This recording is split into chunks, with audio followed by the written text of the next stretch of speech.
دكتور aad baa u mahadsan tahay waxaan galaynaa qaybteena koowaad waxa laga aaminsan yahay aragtida caalamiga ah ee daryeelka caafimaadka bulshada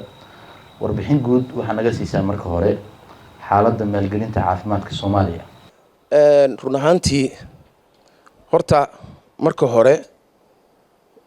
Soomaaliya daryeelkeeda caafimaadka wuxuu ku tiirsan yahay hay'ada iyo NGO ayuu ku tiirsan yahay marka waxa la sheegaa ilaa 180 milyan wax ku dhow in sanadkii lagu bixiyo waana noo muuqataa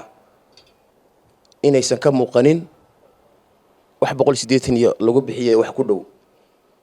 marka waxaan filayaa in arintaas ay cadeyn u tahay madashan su'aalaha aan kaga jawaabi doono ee ku saabsan daryeel caafimaad sidii lagu heli lahaa oo annaga aan leenahay